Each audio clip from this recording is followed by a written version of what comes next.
Namaskar and a very warm welcome to all of you at AEFT 24/7 Noida. Cinema. Cinema has always been a world where one story can touch a million of heart. And today we have a very influencing personality with us who know how to make this magic happen. Today we have Sanjay Kumar Verma sir. We welcome you sir. नमस्कार, कैसे हैं आप? बिल्कुल बढ़िया. आहा, हंसते रहो मुस्कुराते रहो क्योंकि फिल्मी युग है. बिल्कुल. और आज हम मारवा स्टूडियो में आए हैं. जी. आन्या जी. जी. यस. हाँ जी. और यहाँ अन्य फिल्मों के माध्यम से यानी कि फेस्टिवल है. फिल्मों का मेला, मेले में हम तुम, फिल्में ही फिल्में हैं यहाँ, नाम इसका. तो ग्लोबल फिल्म फेस्टिवल के माध्यम से मैं मुंबई से संजय वर्मा हूँ. संजय वर्मा कॉमेडी इंस्टाग्राम में सर्च कर सकते हैं, संजय वर्मा एक्टर यूट्यूब में सर्च कर सकते हैं. और आपने मुझे कई टीवी शोज़ में देखा होगा. मैं एक्टर हूँ तो CID, क्राइम पेट्रोल, पवित्र रिश्ता, न जाने कितने ही अनगिनत टीवी शोज़ मैंने किए हैं. अलग अलग करेक्टर में, कभी पंडित जी, कभी इंस्पेक्टर, कभी डॉक्टर, कभी डाकू, जो हर तरह के करेक्टर करता हूँ. और मैं वैसे दिल्ली पलवल से हूँ, पलवल हरियाणा से. मैं भी एक्टर हूँ और मुझे लोगों को हंसाना बहुत अच्छा लगता है. जैसे आप हंसे हो, ये तो आप अपनी तरफ से हंसे हो, लेकिन मैं जब हंसाऊंगा तो यानी कि ज़िंदगी में ना तो हंसना मुश्किल काम है, ना ही रोना मुश्किल काम है. अपने आप को रुलाकर दूसरों को हंसाना बहुत ही मुश्किल काम है. बहुत ऐसी मुश्किलें काम किसने किए? ओम प्रकाश. हाँ क्या बात है, हंसते रहो. मेहरबान कर जान, कमाल करते बाबा, हंसते रहो बाबा. सारा शहर मुझे हंसी के नाम से जानता है. मैंने कहा बरखुरदार, प्राण जाए पर हंसी ना जाए. और भैया हंसते रहिए. बाबूजी मैं भी हंसूंगा. बाबा तो हंसते रहो. तुम भी हंसो, हम भी हंसे, हंसती रहे जिंदगी. बिल्कुल सर. आप इतने लोगों को हंसाते हैं, कोई ऐसी तकलीफ आपको ऐसा लगता हो कि क्या आप मेरे जोक से ना हंसे? कोई कभी ऐसा हुआ है आपके साथ? देखो क्या है कि कभी कभी तो हम जब शो करते हैं तो लोग एटीट्यूड वाले बहुत होते हैं. अच्छा. उनको हंसी आ रही है कि हंस नहीं रहे वो, तो हम समझ जाते हैं कोई बात नहीं. फिर हम भी उसी तरह टाइट होके उनको हंसाने की कोशिश करते हैं. बिल्कुल. फिर वो शर्मा के हंसना पड़ता है उनको. और हंसी कई प्रकार की होती है. बहुत से लोग ऐसे हंसते जो हवा निकल गई. सही बोल रहे हैं. जिनके दांत नहीं होते. अरे बेटा. सही है. कभी कभी बड़े बड़े ऑफिसों में जो बड़े बड़े एटीट्यूड वाले लोग होते हैं, अफसर लोग होते हैं, वो हंसते हैं हमारे जोक पे, लेकिन वो यस. एक बार तो ऐसा हुआ जब मैं शो करके जाता हूँ घर पे, तो रात को किसी ने 2 बजे मेरा घर का दरवाजा खटखटाया. टिंग टोंग. मैंने कहा यार सो तो कौन आ गया भाई, कौन है, क्या है? दरवाजा खोला मैंने तो मुझे देख के एक बंदा. भाई क्या हो भाई, क्या हो? मैंने आपका शो देखा संजय जी, मैंने आपका शो देखा था तो आपने एक जोक सुनाया था. मैंने फिर क्या हुआ? जब जोक सुनाया था जिस समय, तभी हंसना चाहिए था. नहीं वो क्या है कि वो जोक आप समझ में आया. ऐसा भी होता है. तो हंसते रहो, मुस्कुराते रहो. और मैं जैसे तारक मेहता का उल्टा चश्मा, भाभी जी घर पे गए, कई टीवी शोज में आता रहता हूँ, गाने भी लिखता हूँ. एक गणपत चल दारूला, मिक्का सिंह का ये गाना मैंने लिखा है. अरे वाह. तो ऐसे कई टीवी शोज में और रेडियो FM में सब में करता हूँ. ये आकाशवाणी AAFT है, हंसते रहो मुस्कुराते रहो, वॉइस ऑफ पीपल. आहा, जनता की आवाज़. बहुत खूब. कभी ऐसा आपको लगा कि कुछ किरदार निभाने के लिए आपको आपकी जो पर्सनालिटी से अलग हो, कुछ डिफ़िकल्टी आई है आपको कभी? डिफ़िकल्टी तो नहीं, लेकिन अपने आप को प्रिपेयर करो.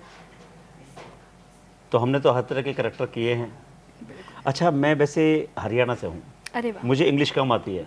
अच्छा. कभी कभी क्या होता है कि किसी अफसर का मुझे रोल दे दिया, उसमें जहाँ इंग्लिश बोलनी पड़ती है, तो वहाँ मैं थोड़ा फंस जाता हूँ. अच्छा. तो मैं क्या है कि मैं जैसे अब मैं इस तरह बोल रहा हूँ फ्री होके, तो इसीलिए मैं जब भी कोई करैक्टर करता हूँ तो मैं समझता हूँ कि या तो मैं नेगेटिव करैक्टर करूँ. अपने आप को बहुत बड़ा दादा समझता तू, अरे अरे छोकरे, अरे. तो इस तरह के करैक्टर कर सकता हूँ. या फिर कॉमेडी और या नेगेटिव. लेकिन अगर मुझसे कोई कहे कि भाई पढ़ा लिखा डॉक्टर हो, इंस्पेक्टर, पढ़ा लिखा कोई बहुत बड़ा अफसर हो, जो कि डायलॉग के बीच में बहुत सी इंग्लिश हो, तो वो मैं उधर जाके फंस जाता हूँ। और ऐसा कोई कभी हुआ है कि आपको किसी डायरेक्टर के साथ काम करना, अगर आपको किसी डायरेक्टर के साथ काम करने का मौका मिला तो आप किस डायरेक्टर के साथ काम करेंगे? बहुत से ऐसे कलाकार हैं, डेविड धवन। बिल्कुल। डेविड धवन क्योंकि उन्होंने आज वो जब जैसे प्रकाश मेहरा, तो मैं तो चाहता हूँ कि आप मेरे लिए दुआ करो कि मुझे भी कोई डेविड धवन मिले, बिल्कुल। मुझको भी अमिताभ बच्चन बनाने वाला कोई प्रकाश मेहरा मिले। सही बात है। क्योंकि ऐसे बहुत से कलाकार हैं, जैसे राज कपूर साहब मिले, बिल्कुल। किशोर कुमार बनाने वाला कोई ऐसा डायरेक्टर मिले। हे बुजुर्गों ने फरमाया कि ग्लोबल फिल्म फेस्टिवल में आके दिखलाओ, फिर ये ज़माना तुम्हारा है। तो हमारी बहुत इच्छा है कि हम भी यानी ऐसा कोई डायरेक्टर हमें मिले जो कि हमारी उसके साथ अच्छी ट्यूनिंग हो। और ऐसी बात नहीं, मैंने कई सीरियल किए, जैसे धर्मेश मेहता जी हैं, तारक मेहता में पहले वो डायरेक्शन करते थे, तो उन्होंने बहुत सी टीवी शो किए, आर के लक्ष्मण की दुनिया, बहुत से टीवी शो, तो उनके साथ मेरी अच्छी ट्यूनिंग हुई थी। उन्होंने मेरा टैलेंट देखा, तो मुझे हर एपिसोड में मुझे गेस्ट अपीयरेंस में बुलाते, आर के लक्ष्मण की दुनिया में, कभी पंडित जी, कभी इंस्पेक्टर किया। तो मैं जो भी करेक्टर करता हूँ मैं आवाज़ बदल देता हूँ, क्योंकि मैं मिमिक्री करता हूँ तो मुझे अलग अलग आवाज़ों में एक्टिंग करने का बड़ा शौक है। और सर आपकी इतनी बेहतरीन आवाज़ है, मैं तो आपको कहूँगी। हाँ। तो आपने ये कैसे सीखा, ये कैसे आया आप में? वैसे मैं बताना चाहता हूँ कि मैं एक ऐसा अनोखा एक्टर हूँ जी। जैसे हमारे सुदेश भोंसले साहब, अरे वाह। जुम्मा चुम्मा दे दे ऐ, और रंग बरसे भीगे चुनर वाली, रंग बरसे ऐ। तो सुदेश भोंसले साहब बच्चन साहब के गाने गाते हैं, चुम्मा चुम्मा उन्होंने गाया, तो वो कई आवाज़ों में गाते हैं। जानी कमाल है इमली का बूटा, बेरी का बेर, जानी इमली खट्टी मीठे बेर। तो वो जिस करेक्टर के लिए वो उनसे कोई गाना रिकॉर्ड करवाता था तो वो उसकी आवाज़ में गाते थे। अच्छा, ऐसी बात है। तो मैं एक ऐसा कॉमेडियन हूँ जो कि मैं फीमेल आवाज़ में गाता हूँ। अरे वाह। मेरा दिल प्यार का दीवाना, रात बाकी बात बाकी, होना है जो हो जाने दो। बहुत ही खूब। जैसे शमशाद बेगम, मिलते ही आंखें दिल हुआ दीवाना, किसी का अफसाना मेरा बन गया अफसाना किसी का। जैसे सलमा आगा, दिल के अरमां आंसुओं में बह गए। आपने कहाँ से पकड़ा है?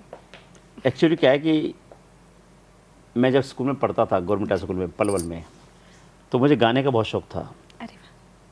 और जब मैं सरकारी स्कूलों में पढ़ा हूँ, तो जो सरकारी गवर्नमेंट जो स्कूल क्लासेस होती हैं वो बड़े बड़े हॉल होते हैं, पहले होते थे, तो उनमें हम बोलते थे, उसमें आवाज़ गूंजती थी, सुहाना सफ़र, तो आवाज़ गूंजती। तो मैं भी कोशिश करता कि मुकेश जी जैसे गा रहे मैं उसमें करूँ। अच्छा। रफ़ी साहब कहते हे हाँ, जाने मेरा दिल किसे ढूंढ रहा है इन हरे भरे वादियों में। तो इस तरह की, तो मैंने वहाँ से आवाज़ बनाना सीखा। जब मैं गाने की प्रैक्टिस करता था क्लास में बैठा बैठा, तो दोस्त कहते थे, अरे यार ये तो कभी फिल्मों की तरह गावे, ये तो कभी फिल्मी सिंगर की तरह गाना गावे। तो उस तरह की मुझे, यानी बॉलीवुड में कैसे प्लेबैक सिंगर गाना गाते, वहाँ से मुझे गाने का प्रैक्टिस हुआ।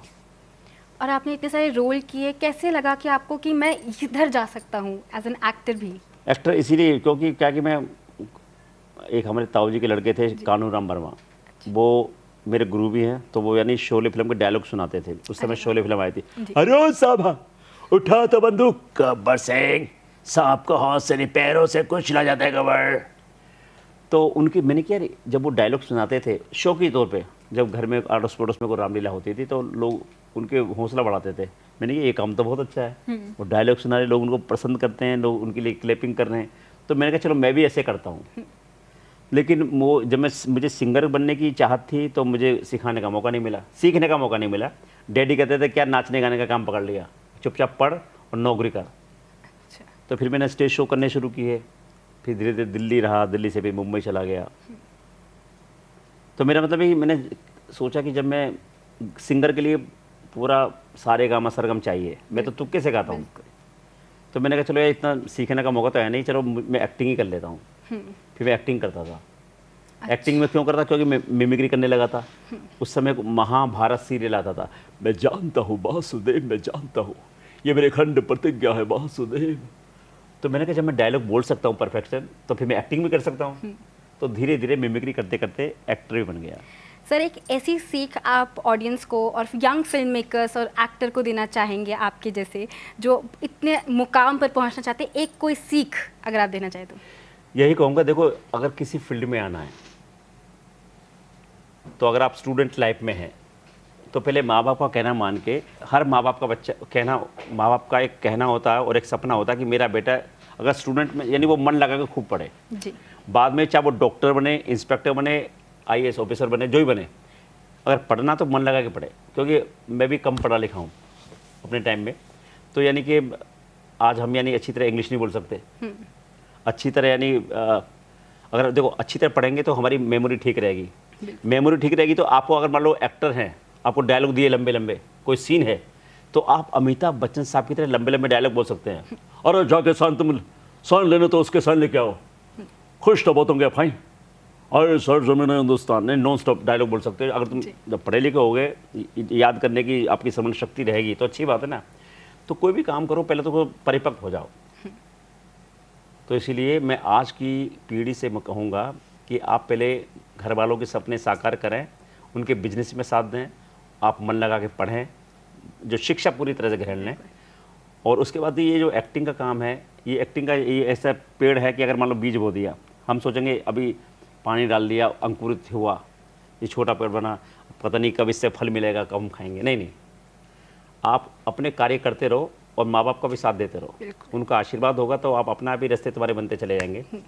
और आजकल मुंबई जाने की आवश्यकता नहीं है तुम्हें, आजकल तो मुंबई तुम्हारे हाथ में है, मोबाइल में, इंटरनेट पे है, गूगल में है, यूट्यूब में है, इंस्टाग्राम पे है, पता नहीं कौन सी रील आपकी वायरल हो जाए और आप यानी सीधे बिग बॉस में पहुंच जाओ, मुंबई पहुंच जाओ। सही बात है। तो इसी तरह, इसलिए हर काम को मन लगा के करो, माँ बाप के कहने को मानो, ये सबसे बड़ी बात है। Thank you so much, sir, for your precious time. And for more further updates, keep watching AFT 24/7 Noida. Okay, तो ये कहूँगा कि चिरागों को महफूज रखिएगा, राहों में दूर दूर तक रात ही रात होगी, मुसाफिर हम भी मुसाफिर तुम भी, फिर भी AAFTP के इस मंच पर मुलाकात होगी। और संदीप मारवा जी, आप बहुत अच्छे इंसान हैं, बहुत अच्छा कार्य कर रहे हैं, हर कलाकार को आप चांस देते हैं। मुंबई में आपने जो झंडा गाड़ा है काबिल तारीफ़ है। और सभी यानी कि ये एक मंदिर है, AFT जी, मारवा स्टूडियो एक मंदिर है जहाँ पर कला का, कल्चर का, संस्कार का, संस्कृति का एक गंगा बहती है। ज्योत से ज्योत जगाते चलो, कला के गंगा बहाते चलो। तो संजय वर्मा की तरफ से ढेर सारी शुभकामनाएं। बस कभी कभी संजय वर्मा कॉमेडियन इंस्टाग्राम में सर्च कर लेना, संजय वर्मा एक्टर भी। चलती चलती मेरे ये गीत याद रखना, कभी अलविदा ना कहना। Thank you.